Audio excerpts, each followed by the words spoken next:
Okay, so anyone now who wants something in life, just imagine that. You're standing in front of the mirror with a sad face wanting us to see a smile. We all know the mirror will only show us a smile when we smile. We have to smile first to see the smile in the reflection. We attract into our life not what we want, but who we're being. You can remember it clearly. Watching Netflix on our laptop, and I rolled over to go to sleep. And out of nowhere, Allison, this sensation started to spread across my body, starting at the base of my feet, encompassing my whole body. It continued to a point where it felt like I was almost hovering above my bed. And the voice said, "Matt, it's Mom. Can you hear me?" Blew me away because my mother had passed away in July 2017. So that shattered my whole perception of reality. And it just made me question reality, Allison. So where is she? What is reality? We sort of forget that we're living in a bit of an illusion, that we think things are physical and solid. Well, they're not. Actually, at its core, it's energy. So the real question is, and in my book, I start with self-observation. It's like, well, where's your observation? Welcome to the Scale Up Method podcast. I'm your host, Allison Maslan. I'm the CEO and founder of Pinnacle Global Network, where we mentor CEOs all over the world to grow and scale companies that change the world. And speaking of world changers, we have a dear friend of mine that I'm so excited that I get to interview today. And he has come out with an incredible book. We're going to talk about this today. It's called Beyond Wanting. So today's guest is Matt Cooke, a manifestation coach and author of this incredible book, Beyond Wanting. And Matt's work challenges one of the most deeply ingrained patterns in high achievers, the belief that wanting more, striving harder, or pushing forward is what creates results, right? That's what we were all trained. That's what we grew up on. But I think you're going to look at running your business a little bit differently after this interview. Through his own journey and years of guiding leaders, Matt explores what happens when we move beyond desire into embodiment, where identity, expectation, and consciousness become the real drivers of outcomes. And so in this conversation, we explore how these principles intersect with leadership, business growth, and quantum science, and how CEOs can apply them in a grounded, practical way without losing your winning edge. All right. So I am living proof that this stuff works, and I'm so excited to have you here, Matt. Welcome. Allison, thank you so much. I'm so excited to chat to you. Yeah. So I just have to say, so I met you on Instagram. Yeah. I saw you posting about manifestation and quantum physics, and I just really loved the way that you were expressing and explaining this. It just made so much sense. And, you know, this is a topic that I love as well. And it has made, manifesting really is how I live my life. So, I would love to hear in your own words how you would describe what manifesting is, if you can define that for our listeners, because I think there's a lot of confusion or misconception about that word. I love that. Manifestation is the deliberate act of bringing something that you desire into the physical realm using a combination of thoughts, feelings, and actions. Now, if someone had told me that 5 years ago when I was in real estate, I would have laughed them out the room. There was no way that I believed that, you know, your thoughts could magically bring things into physical reality, but there is science to demystify that. And in a nutshell, that's how it works. It's all about intention. Intention is how you think, how you feel, how you behave, how you show up in the world. Intention is the totality of your being in the present moment. And we're always in a state of manifestation in every single second. The question is, to anyone listening, who are you being right now? Yeah. What energy are you emitting at this very moment? Yeah. And being aware of that. So take us back, Matt. What were you doing before this work? And what was that moment that set you on this path? Yeah. So two main things, really. So I'm 33 now, so I'm relatively young to get into this at this sort of level. And in 2018, at the time I was 26, I was the youngest manager in this firm of real estate agents here in the UK, and I was doing well on paper for my age, and I was under just a lot of corporate stress. And I'd imagine anyone listening to this can relate to that, if you're in the corporate world. And I was struggling at the time with this feeling of having a really tight chest, like I was really struggling to breathe. And at the time, it's important to note that I wasn't spiritual at all. I was very much suit and tie, 9 to 5, corporate grind, and managing a team and everything else. And I didn't really know who to turn to. I think back then I was proud. I didn't really want to say anything about how I felt. And I just was vulnerable with my wife, and I have a very good relationship with her parents and her grandparents. And at the time, her grandmother said to me, Matt, well, look, why don't you have some reflexology?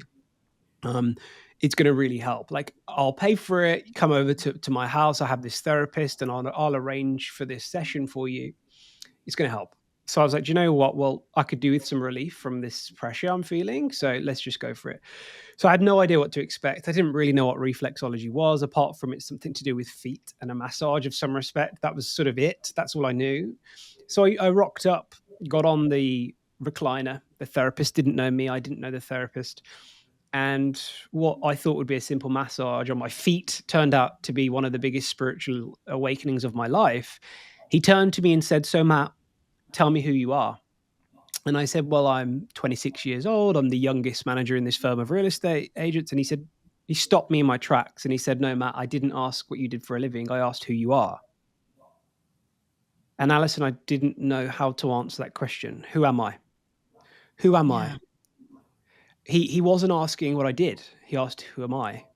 And in that moment of realization, I realized and recognized that there was something inside and beneath this corporate shell.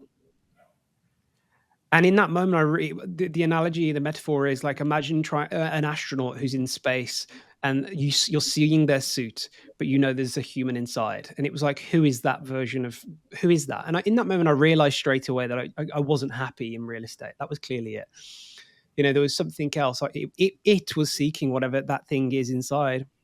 And that was the initial sort of spark that got me here. And it leads to how I got into manifestation. And I mean, immediately, that's so powerful, though, when you think about that. Like, because I think so many of us define ourselves by what we do, and not who we are. Like the essence of your being, right? We don't think about that so much. Yeah, it's that, Normally. Exactly. It's like Matt was the name I was given when I was born. There's an essence of me that was here before I was born, that's here right now, the soul, whatever you want to call it, the consciousness, the being.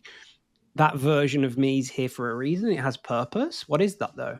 I think a lot of us get lost in the identity of this suit we wear. And I realized in that moment, cracked me open, only being 26, not being spiritual. But just knowing that straight away started to dissolve some pressure around my chest. And every single evening after work, I was just consuming. I couldn't get enough of it. Just sort of, I suppose you could say, motivation to keep me going. I remember listening to Jim Rohn, Bob Proctor, Tony Robbins. And that carried on for about 5 months until the next thing that completely changed my life. And that was February 2019, lying in bed with my wife one evening, Tuesday evening, I remember it clearly, watching Netflix on our laptop. And I rolled over to go to sleep. My wife carried on watching the show. And when you're in that state where you're still aware of the world around you, you're still awake, but you're trying to go to sleep. And out of nowhere, Alison, this sensation started to spread across my body, starting at the base of my feet, encompassing my whole body. What started out as like a soft vibration turned into an intense, tense vibration. It wasn't painful. I allowed it to continue because I was curious. I'd never, ever felt anything like that before. It continued to a point where it felt like I was almost hovering above my bed. And then I heard this high-pitched ring in both my ears. And then it went silent. And it's what sounded like a voice at the opposite end of like a sports hall got closer and closer until I could hear the voice, and the voice said, Matt, it's Mom. Can you hear me? Oh. And I exchanged a few words, and it blew me away because my mother had passed away in July 2017. And as I was exchanging a few words to my mother, my wife nudged me because she was still awake and just said, "Matt, who are you talking to?" And I turned to tell her and turned back, and my mum had gone. And Mhm. I mean, how do you deal with that? It's like I was awake when it happened. I wasn't dreaming. I'd never experienced anything like that before in my life. Of course, I wanted to believe in an afterlife, right? Who wouldn't if you lose your nearest and dearest? But I actually spoke to her, like firsthand proof. I didn't see a Wow. medium. I spoke to her. So that shatters my whole perception of reality. Bearing in mind, I was a traditional suit and tie guy, not raised spiritually, didn't believe in anything other than what I could see and touch. And it just made me question reality, Alison. And we can go deeper if you like, but it made me firstly want to connect with her again. That was my initial desire. And then Yes. exploring, well, okay, well, my mum, she's not here physically, but I've just spoken to her. So where is she? What is Right. reality? Yeah. Yeah. And as I started to break down reality, literally, like I'm talking our physical reality, our human body, this microphone, what we're all seeing, we sort of forget that we're living in a bit of an illusion. That we think things are physical and solid. Well, they're not. That it's crystallized atomic structure, like particles that we think is sort of solid, but actually at its core, it's energy. Scientifically, if we break down anything to its Yeah. purest This form, microphone, yeah, right? This is yeah. all energy, It's just condensed, molecules, atoms. crystallized energy. Yeah, that's all it is. Mhm. And if we drill down into physical reality, we arrive, and we can go down there, and how this ties into manifestation. We arrive at this subatomic level, this quantum level. So we're only seeing, the truth is 0% of reality. We're seeing scientifically less than 0.01% of reality. Over 99.9% of reality is invisible fields of information and energy that's invisible to our sense data.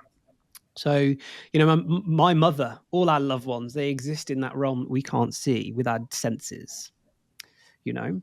And as I was just down there exploring and dabbling with energy, is when I first started to hear the words manifestation, the law of attraction, the secret. And we can go there. That was when I first started to understand that there's more here, and that maybe I could use it in my own life.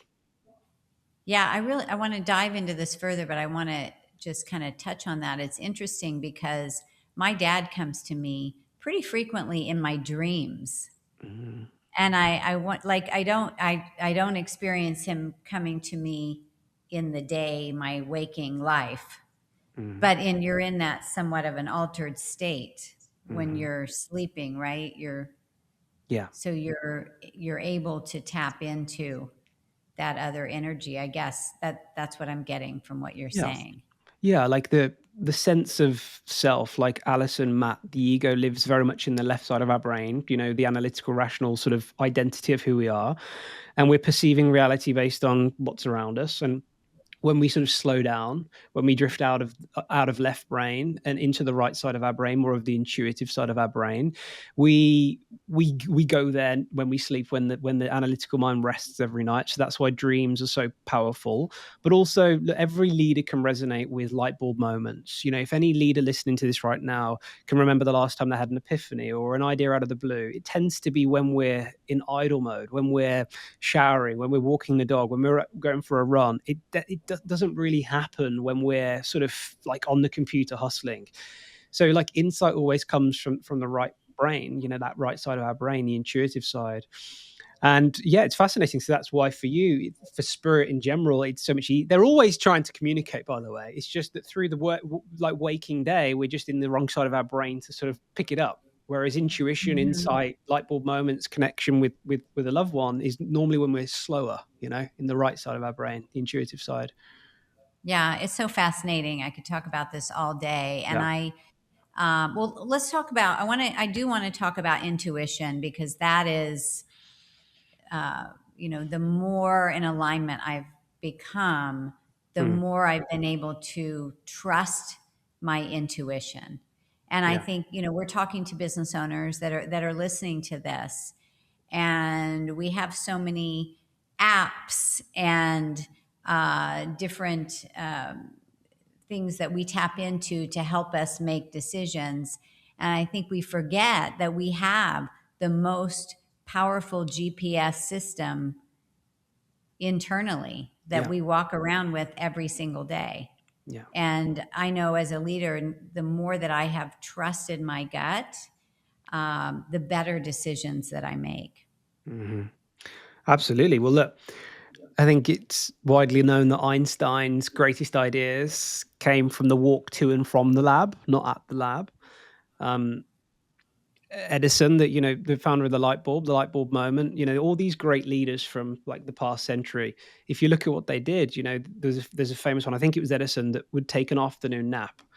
He'd take with him like a metal spoon and a metal tray, or it was either a metal spoon or a metal ball, and he would have a notepad on his chest, and he'd hold the spoon in his hand.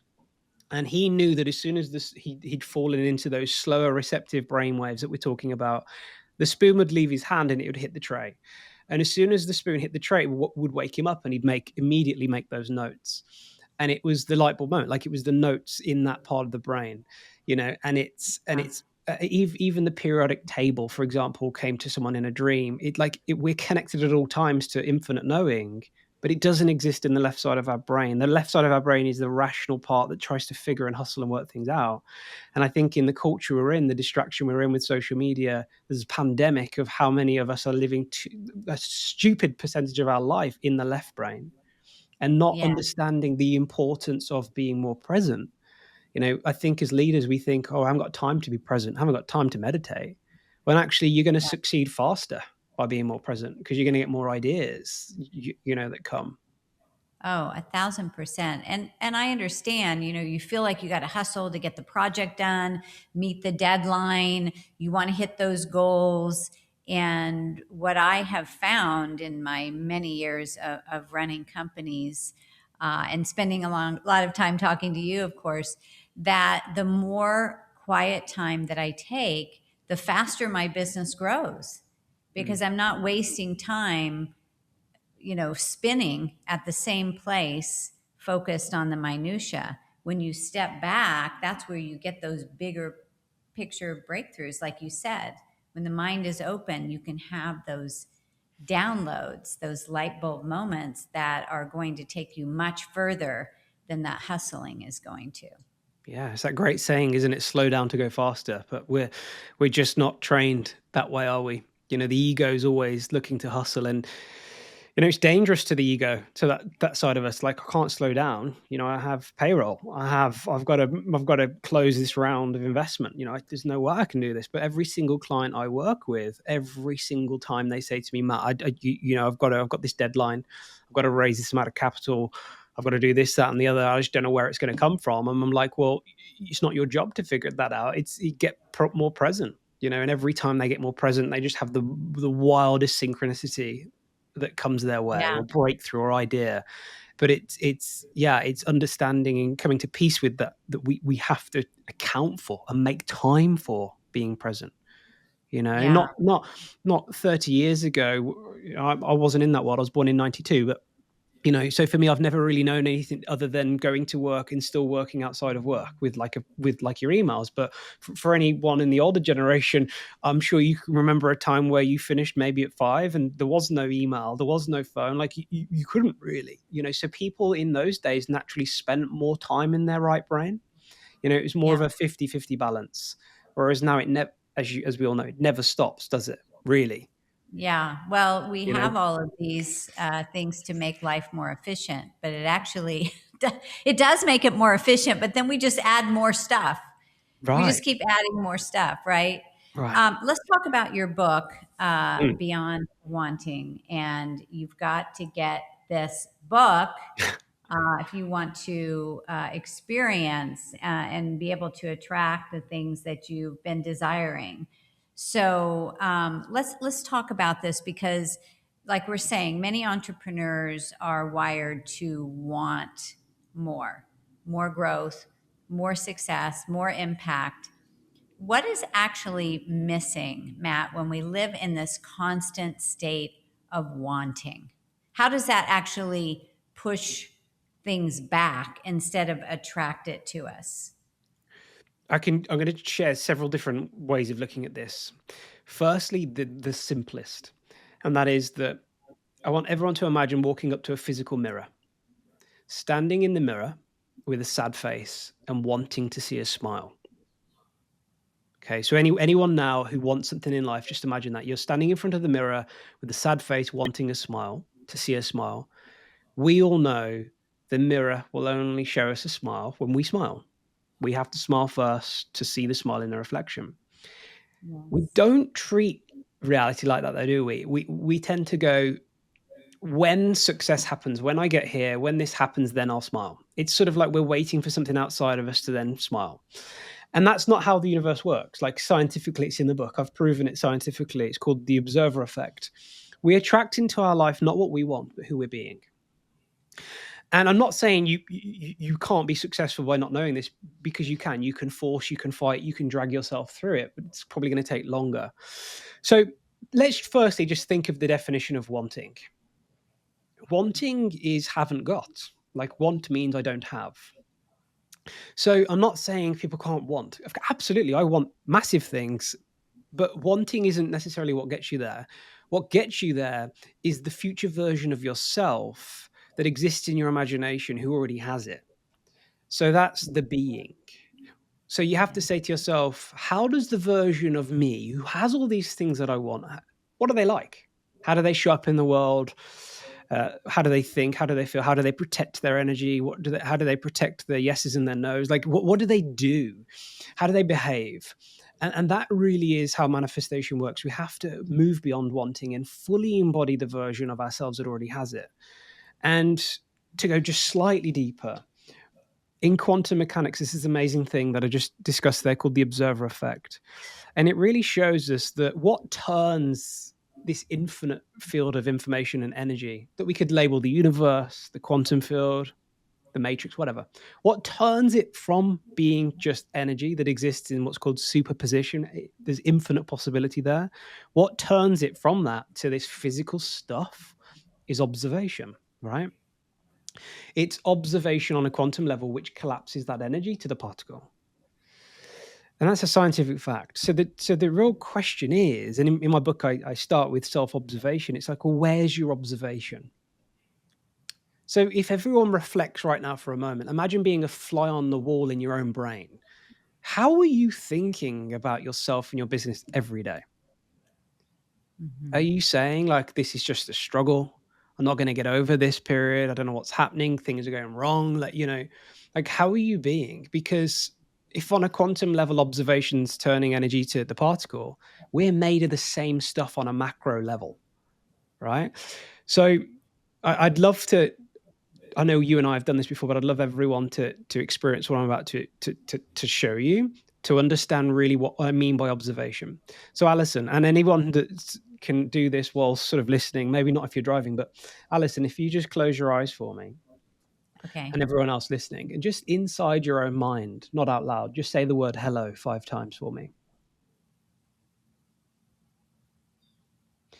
And once you've done that, do it again, but this time inside your head again. Shout the word hello 5 times inside your head. And then open your eyes. And Alison, what did you experience? Did you hear the word hello or did you see the word hello? I saw the word hello, and my whole body, I could feel it pulsating. Okay. And then anyone listening now, reflect on what you experienced, whether you heard it or you saw it. Alison, question for you is, who heard it or saw it? I was observing myself, hearing that. Yeah. So you'd agree then that the word hello wasn't you. It was separate from whoever saw it. Yeah, it was like I was observing myself. So I'm here observing myself in another internal voice that is yelling the word hello. Exactly. So the truth there is, however we want to label whatever saw it or heard it, it's the separation. It's the witness. It's the watcher. I call it the observer or the consciousness. The truth is, there's always something separate to the thought. Now, so then how are you thinking about yourself or your business every day? Because you are not those thoughts. You are the separation. That is the true essence of our being, that separation. Now, if we're not practicing that, where is the observer? Where is it? Well, it's not separate. So what does that mean? It means it's entangled within however we're thinking. So then, however we're thinking is the dominant observer of our reality. And what that means then is there's no bodyguard, there's no gatekeeper. So if we're thinking a thought such as I'm failing, for example, well then no gatekeeper. The thought goes and slips straight through the brain stem into the body, creates a chemical reaction called an emotion, and then we act like in accordance with that emotion, and then we get stuck on this loop. And then if I've just explained that on a quantum level, observation creates physical reality, and your dominant observation is your negative thinking, well, if we now understand that the observer is the separation, we have a choice. We have power.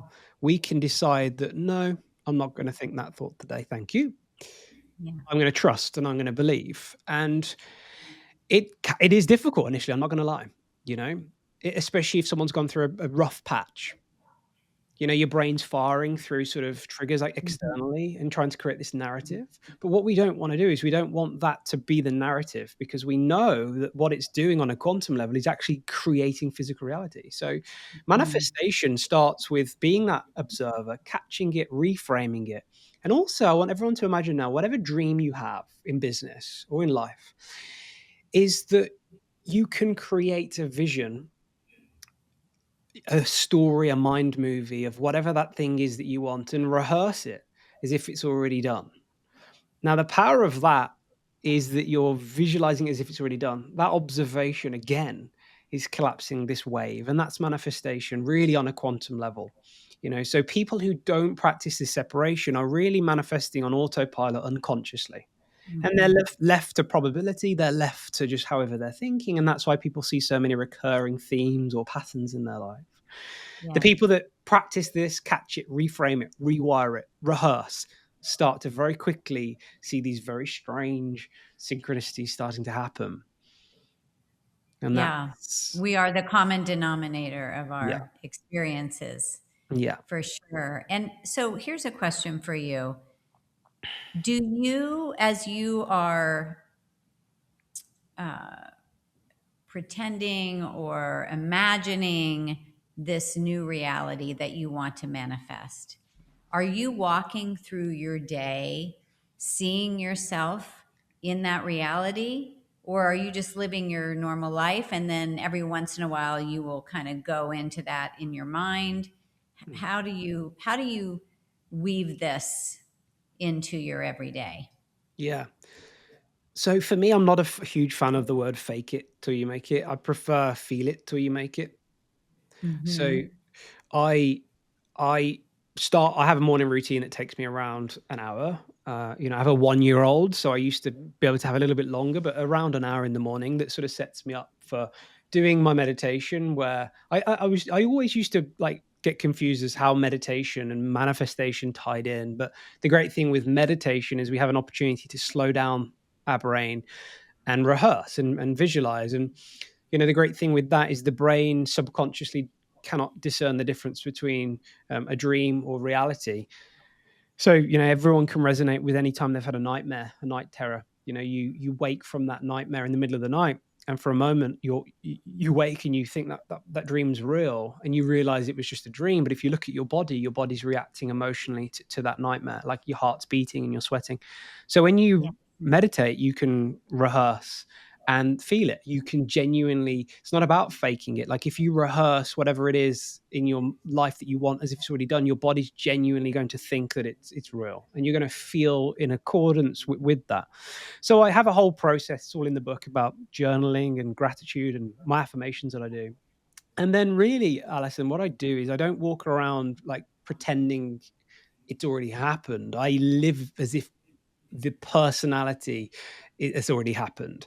So your personality creates your external reality. So for me, it's more going, okay, well, this future version of Matt, how does he think day to day? What are his triggers? What is he conscious of? How does he behave? How does he feel? Does he trust more in the unknown? Like, what is he doing? And that's who I try and be. So my analogy is like, it's like playing tennis. The goal is to try and stay on the baseline. You're going to get triggered though. You're going to get balls left and right.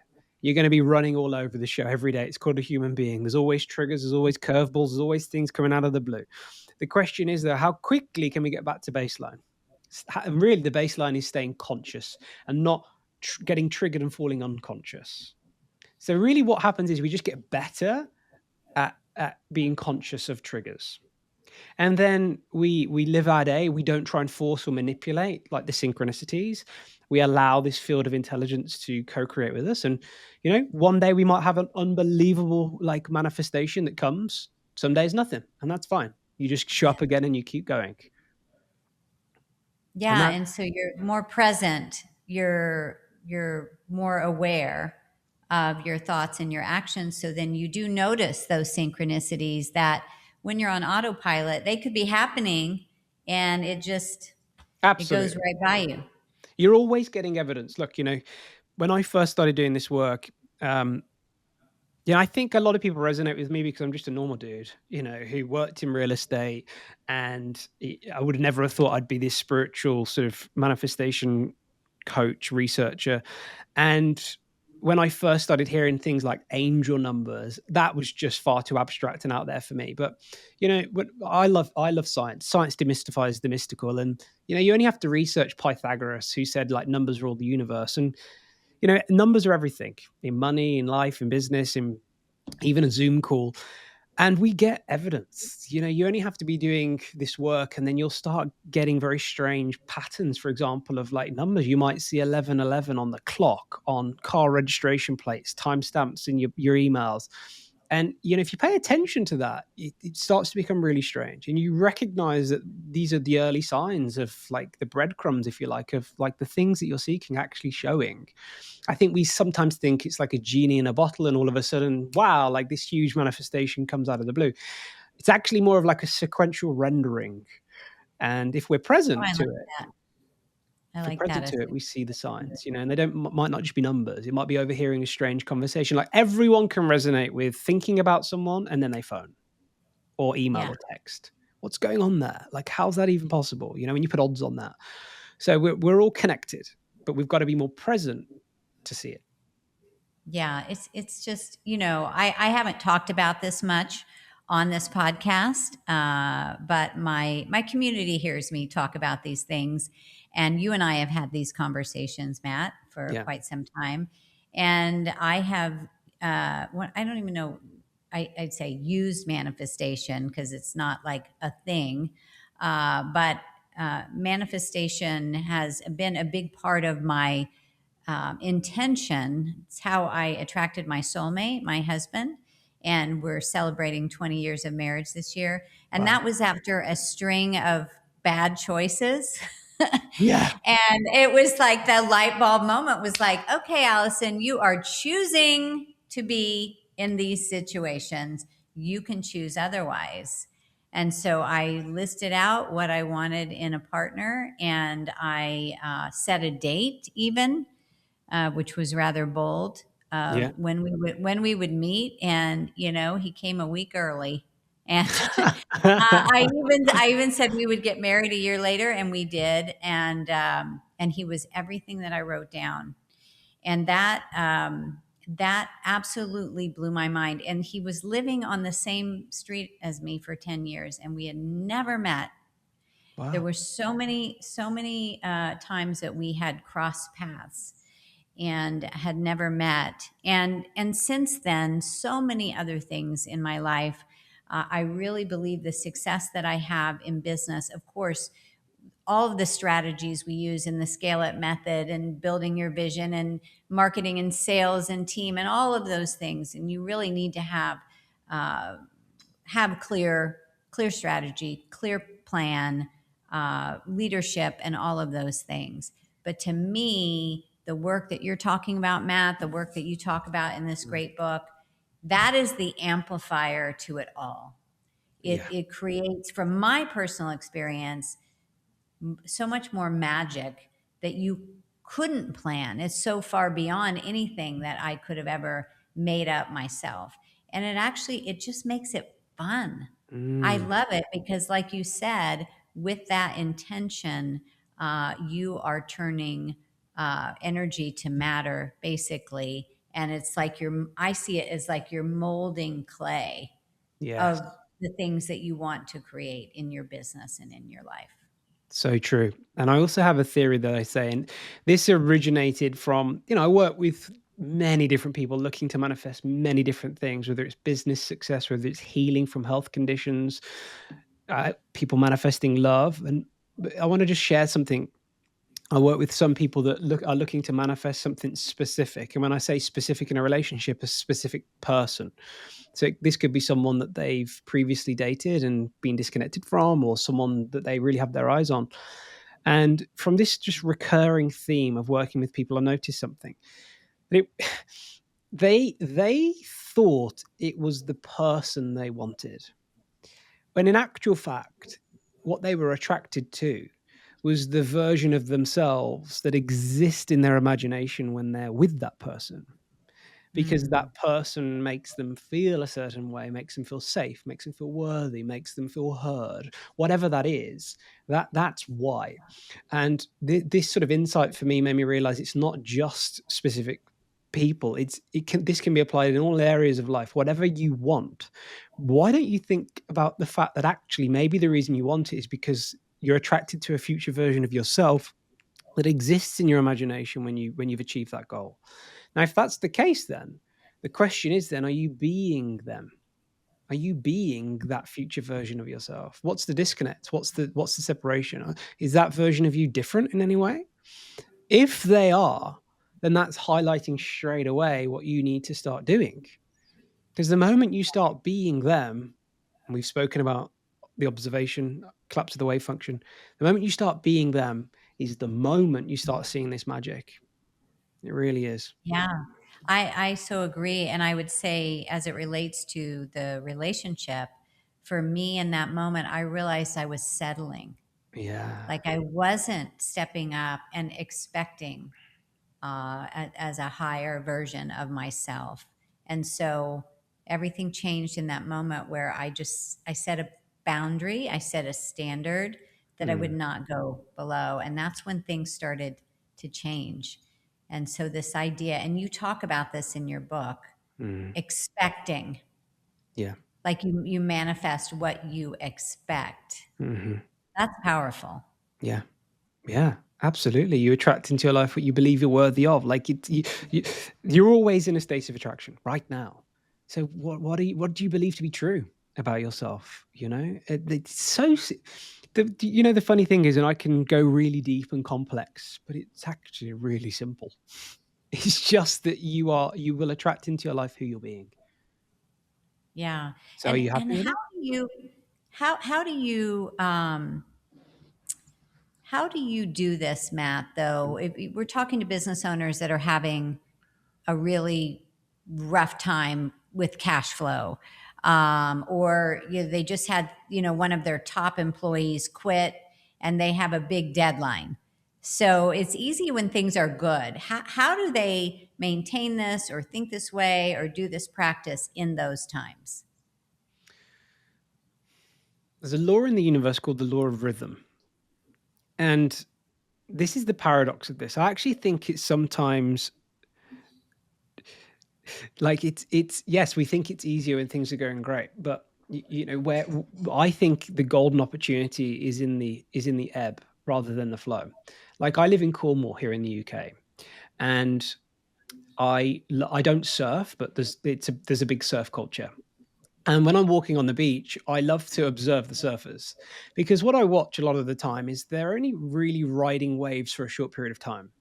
Hmm. That's the riding the flow. And then the ebb comes where they're just really bobbing along on the board, and what they're doing is, if they're by themselves, they're just observing, they're looking at the next wave, they're really looking. And I think for anyone who's going through that ebb right now where cash flow is difficult or an employee's left, it's like, well, who are you being in that respect right now? Like, this is the golden opportunity to double down on your journaling, to self-reflect, go, okay, well, And look at yourself. This is definitely not a time to fall unconscious and be negative about it. It's a time to double down on what's already working. And the real difficulty here, and the paradox, of course, is you naturally don't feel like in this moment there's anything to necessarily even feel grateful for, because you feel like everything's falling apart. But the real paradox is, this is where you really have to go, life's just great. I'm so grateful for everything I have. Like, really, really return to and doubling down to gratitude, because that right there is what always flips it. Always. And look, we all go through it, Alison. I'm sure you do. I know I do. It's the law of Oh, yeah. rhythm, night and day. It's a law in the universe. We all go up and down, but it's who you're being in the down. It's who you're being in the Mm. down. It's we're unconscious when it's flowing, because we're just riding that wave, So And I find in the down, it forces us to get creative, yeah. and it actually opens up other channels of Yeah. ideas And that this you is wouldn't get when you're up here, because you're coasting along. when you're yeah, exactly, you're being carried along, like you're being given this space, in a sense, to ride this wave. And I think when you're going through the difficulty, now is when, what, paradoxically, again, now is when you do less. Now hear me out, right? Because when cash flow's tight, when you've got deadlines, you'd think like, I've got to do more, right? But Yeah. there has to be a balance of actually getting present and doing less, because when you get present and you connect with that divinity, that the spaciousness between thoughts, is when you get the next great idea, when you get that idea out of the blue that changes your entire business, that doesn't Yes. exist when you're in the hustle. And look, I'm not saying it's easy, because it's easy to forget this, but it's when we go, okay, this feels really uncomfortable to do this now, but I actually need to step away from the phone, from my emails. I need to go for a walk for an hour without my phone, and I need to double down in presence, you know? Yeah. Well, it's why we get the best ideas when we're taking a shower. Yeah. But You know, how long do we take showers for these days? Especially a lot of I your know, your, your high flying CEOs, probably not very long, So it's like, I know, you know, I it, know. And so that's my next question. yeah. Having the patience or the trust when like, let's say you're doing the work, you're Hmm. showing up, you're doing all the steps, you're sharing, but having the patience and the trust when the results don't show up fast enough. Yeah. So Well, how do look, you work through that tension of like, okay, I'm being, and I'm not seeing the evidence? yeah, I think the truth is, Alison, in physical reality, there's a time lag. What do I mean there? I'm going to really simplify this. If I said to you, Alison, go and make yourself a cup of coffee now. Okay, well, firstly, what you do is you visualize having that cup of coffee. You've probably got it there in your hand already. But Hmm. actually, if you physically wanted to achieve that in physical reality, you'd have to get up, move your body through some form of space. You'd have to go over to your kitchen, wait for the kettle, make the coffee, and come back. So what am I saying? Here there's a lag, a time lag, that I think we forget sometimes. So you set the intention, but we live in space time. So we have to just trust in that it's actually happening and that it's already on its way. And I think always that is what triggers most of us, that we do the work and there's not the evidence straight away. But here's what I'm going to say. I said this at the beginning. If scientifically reality is over 99.9% nothing, invisible fields of energy that we can't perceive, and the truth and what we are seeing represents less than 0.01%, then what would you rather trust? I know I'd rather trust in something that's almost 100% of reality, that 99.9. So what does that mean, though? It means trusting in what I can't see. It means trusting in the evidence that I can't receive and perceive with my sense data. And that is, again, a paradox to the ego and who we are. So it's difficult, but we have to, in a sense, lean in and just really go, do you know what? I'm going to surrender, like let go. Like letting go means letting in. I have this great saying. I say the universe meets you at the depth of your surrender, not at the height of your struggle. You know, Wow. Yeah. Surrender is really, is to me, surrender is, I think some people think surrender means I'm giving up. But to me, it means now I'm open. Now yeah, I'm stepping back and I'm just going to allow the doors to open. And yeah, that's when you see all of the magic. And I know you're living proof. You've had so many incredible things that have changed, Matt, in your life since Yeah. doing this work. And you've got to follow Matt on Instagram and YouTube, because he's posting things that are so inspiring every single day.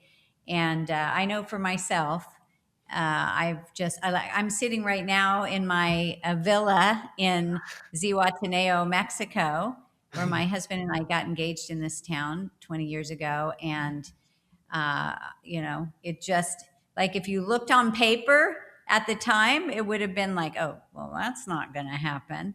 Mm. And here I am. And it is 100%, 1,000% because of this work that Matt talks about in this amazing book, Beyond Wanting. You've got to go get it, order it, and you will. It is absolutely riveting. But then do the work, practice it, because it will be the amplifier to what you are holding closest to your heart for your business and your life. Absolutely. And I say So in there, amazing. Alison, thank you for that. I was going to say as well, like, your own evidence, your own experience is going to be your most compelling truth.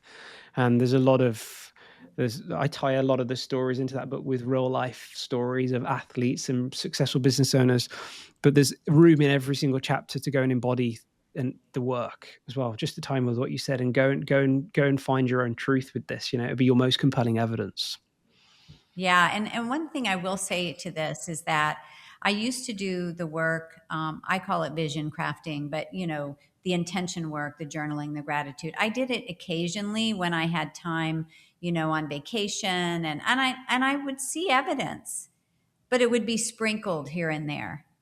And it was when I started the consistent work every single day, no matter what, before I start my day, I did it this morning.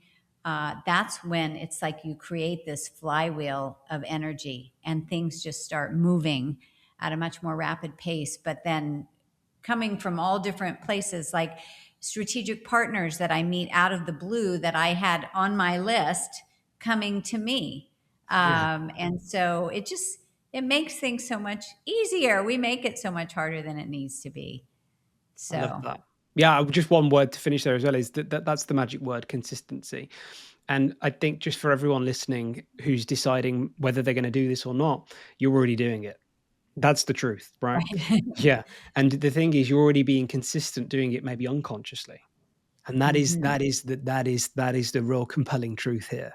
So it's like, are you going to be consistent unconsciously or consistent consciously? Like Alison just said, the moment she consciously doubled down on doing it was the moment everything started to actually move a little bit faster. So that's why Yeah, I have this one sort of commitment to just never ever miss a day, every day in every way, never miss.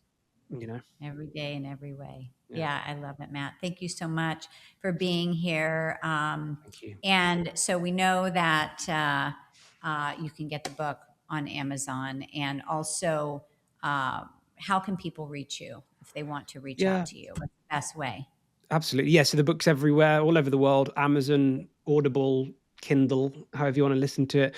Just search for me on all the big platforms: Instagram, Matt Cooke Coach.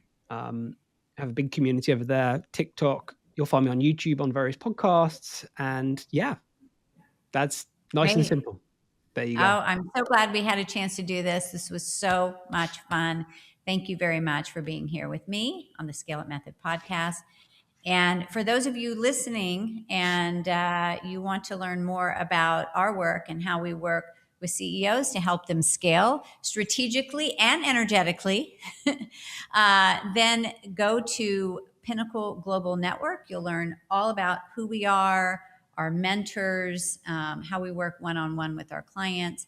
And if you want to take it a little deeper and you want to have a one-on-one conversation with one of our CEO strategists, they'll take a look at your entire business, figure out where the gaps are and what are the steps needed to close those gaps and get you to that next level. You go to myscalesession.com. All right. And until next time, make decisions from where you're going, not from where you're at. We'll see you later. Bye, everybody.